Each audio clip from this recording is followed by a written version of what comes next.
Welcome guys, I am Utkarsha. तो history का बहुत ही इंपॉर्टेंट टॉपिक आता है हमारा रिलीजियस मूवमेंट, जो कि आता है वैदिक काल और लेटर वैदिक पीरियड के बाद। तो वैदिक काल और लेटर वैदिक पीरियड जो है वो भी बहुत इंपॉर्टेंट है हिस्ट्री के पर्सपेक्टिव से। उससे रिलेटेड मैंने कुछ क्वेश्चंस पहले की वीडियोस में डाले हुए थे, उससे आपका कवर हो जाएगा काफ़ी हद तक। अब मैं उसके आगे का चलती हूँ। अब एक्चुअली ये जो टॉपिक है ये सिर्फ क्वेश्चन से नहीं हो सकता था, इसलिए मैं इसका थ्योरी लेके आई हूँ। इसके बाद 20 या 25 क्वेश्चंस कराऊंगी, आप उससे अपनी नॉलेज को चेक कर लीजिएगा। तो सबसे पहले हम पढ़ते हैं रिलीजियस मूवमेंट है क्या आखिर। तो रिलीजियस मूवमेंट जो है उसको बहुत सारे लोग जानते हैं बुद्धिज्म और जैनिज्म नाम से भी। तो ये क्यों स्टार्ट हुआ, कहाँ से आया, तो इसके बारे में थोड़ा सा हिस्ट्री पढ़ेंगे। सबसे पहली बात तो ये टाइम पीरियड आपको बहुत अच्छे से याद कर लेना है कि ये 7 से लेकर 5th सेंचुरी BC तक रिलीजियस मूवमेंट की जो थी शुरुआत थी।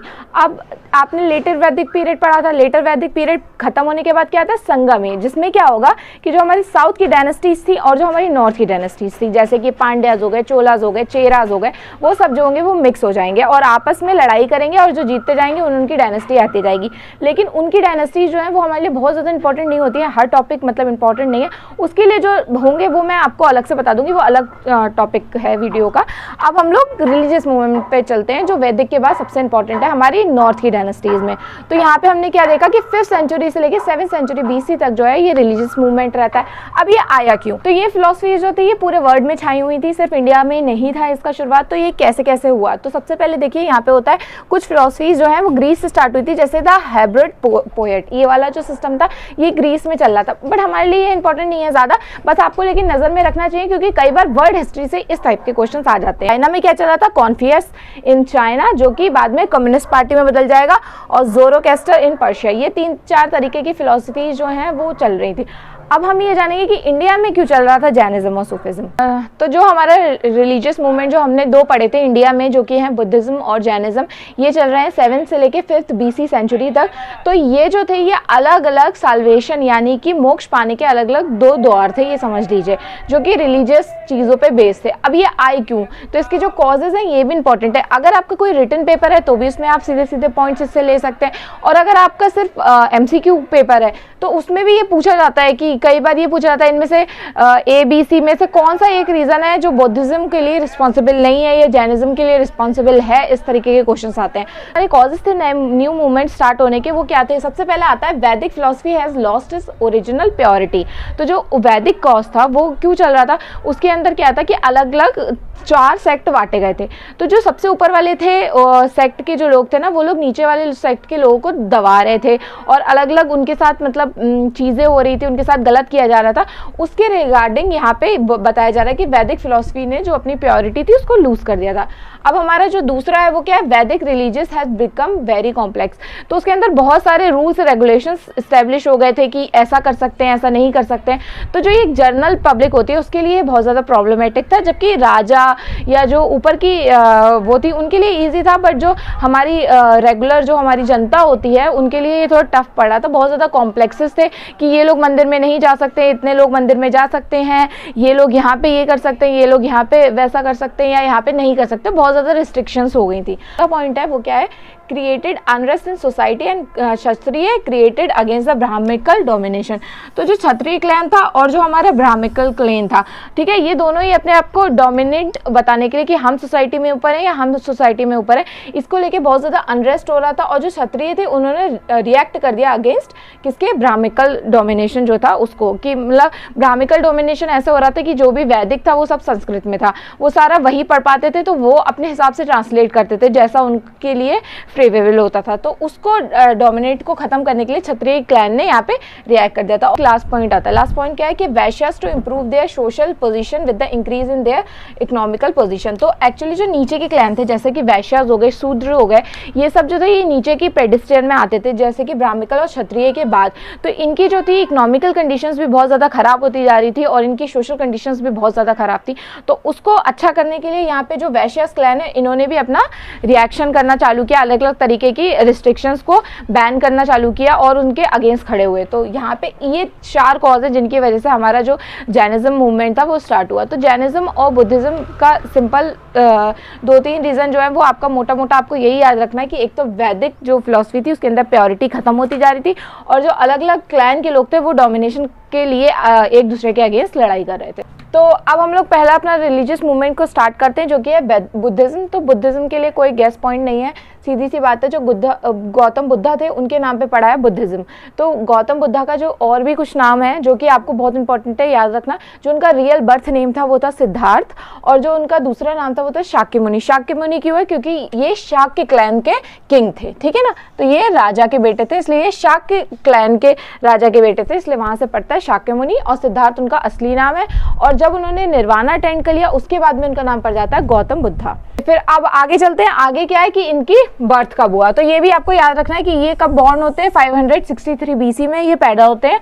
और ये भी याद रखना है कि वैशाख पूर्णिमा के दिन पैदा होते हैं, वैशाख पूर्णिमा के दिन 563 BC में ये पैदा होते हैं। कहाँ पे? लुम्बिनी में, ये जगह है, इसका भी नाम याद रखना है, लुम्बिनी में पैदा होते हैं। और जैसा कि मैंने बताया कि ये शाक्य रिपब्लिक की, यानी कि जो इनके पापा जो जहाँ के राजा थे उसकी ये कैपिटल थी लुम्बिनी। तो ऑफकोर्स ये बात है कि राजा कैपिटल में रहेगा तो वहीं पे तो उनके बच्चे होंगे, तो वैसे ही वहां से ये भी याद रखना है कि लुम्बिनी में पैदा होते हैं, जो कि उनकी शाक्य रिपब्लिक की कैपिटल है, विशाख पूर्णिमा के दिन, और 563 BC में। आगे चलते हैं फिर कि ये जो होते हैं ये 29 की एज में अपना घर छोड़ देंगे। तो ठीक है, ये आप लोगों ने स्टोरीज बचपन में जरूर पढ़ी होंगी कि बुद्धा जो थे वो जाते हैं कहीं बाहर जाते हैं और वो चीज़ों को देख के और फिर एनालाइज करते हैं कि एक बच्चा देखते हैं, फिर एक नॉर्मल आदमी देखते हैं, फिर एक बुद्धा देखते हैं। इस चीज़ से ये समझते हैं कि क्या साइकिल ऑफ लाइफ है, और वहाँ से ये 29 की एज में डिसाइड कर लेते हैं कि अपना घर छोड़ देंगे। तो 29 की एज में ये अपना घर छोड़ देते हैं, और ये सब पेपर में आता है, इसको ध्यान से याद रखिएगा और ये वर्ड भी याद रखिएगा। जब उनको सारा ज्ञान हो जाता है तो वो क्या अटेंड करते हैं? निर्वाणा। ये वर्ड है सारा ज्ञान अटेंड करने के लिए बुद्धिज्म में, निर्वाणा, ठीक है। और ये निर्वाणा इनको कौन सी एज में होता है? 36। तो ये अलग अलग तरीके की तपस्याएं करती हैं, 6 साल तक तपस्या करेंगे, उसके बाद 36 की एज में उन्हें सारा ज्ञान प्राप्त हो जाएगा, और वो कहाँ पे होगा? बोध गया में, ठीक है। तो ये भी याद रखिएगा, पटना की एक जगह है बोध गया, वहां पे ये सारा जो होता है ज्ञान प्राप्त कर लेते हैं, और निर्वाणा उसको कहते हैं। उसके बाद उनका पहला सरमन यानी कि पहला लेक्चर कहाँ पे देते हैं? वो पहला लेक्चर देते हैं वो अपना सारनाथ में। ये सब क्वेश्चंस आते हैं, मैं फिर से बता रही हूँ, ये वर्ड्स याद रखिएगा कि सारनाथ में वो अपना पहला लेक्चर देते हैं, सरमन देते हैं, जिसमें बहुत ही कम लोग आते हैं। हम लोग आगे चलते हैं कि उनकी डेथ कब हुई थी। उनकी डेथ हुई थी 483 BC में, कहाँ पे? कुशीनगर में, ठीक है। और इसको भी एक टर्म करा गया है, जैसे कि उन्होंने जब अपना सारा उनको ज्ञान हो गया था तो उसको टर्म करा गया था निर्वाणा, और यहाँ पे करा गया था महापरिनिर्वाणा।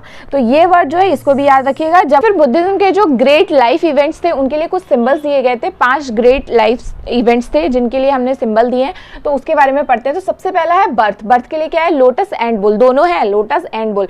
तो आप इसको ऐसे याद रख सकते हैं कि बुद्धा बहुत ही स्पेशल थे, तो उनको लोटस के अंदर वो पैदा हुए थे, ठीक है, इतने अच्छे थे, तो इसलिए बर्थ से आप इसको कनेक्ट कर पाएंगे, बर्थ को लोटस से।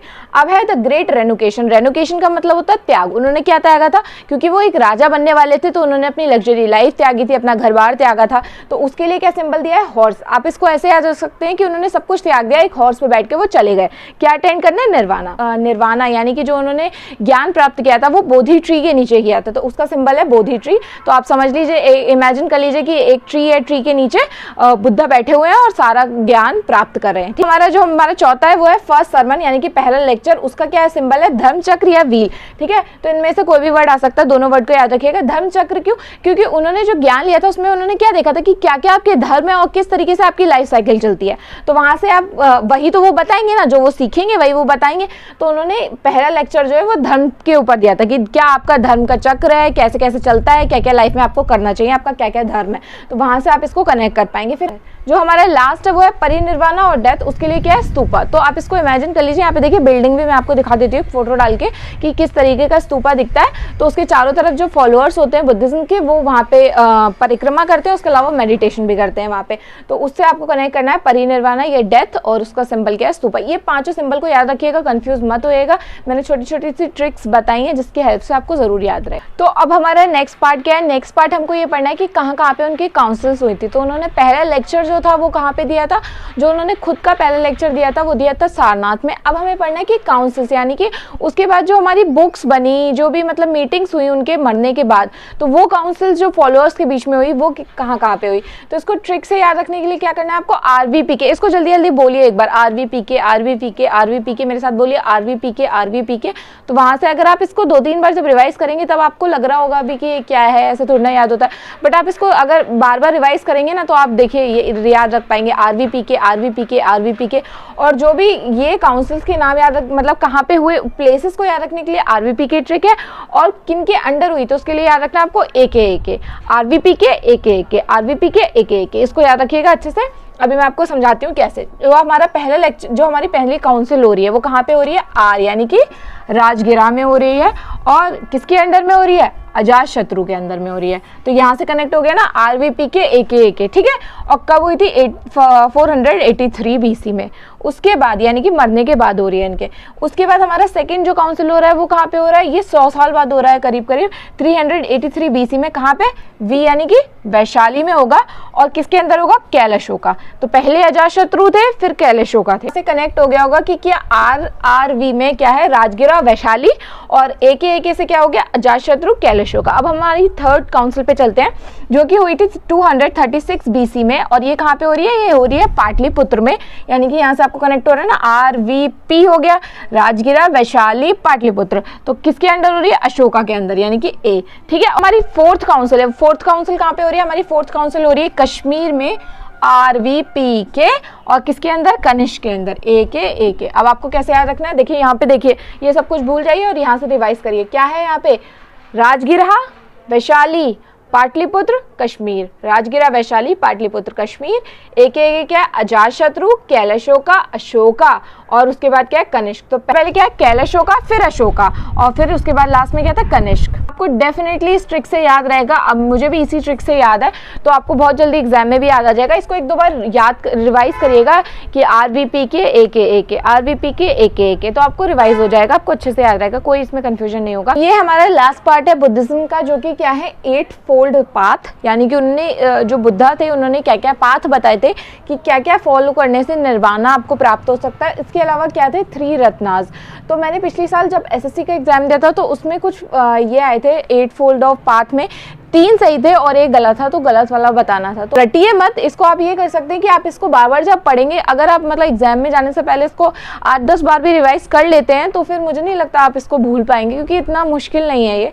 तो मैं इसके लिए कोई भी मेरे पास ट्रिक नहीं है, मैं आपको सीधे सीधे बताती हूँ क्या 8 फोर्थ पाथ थे।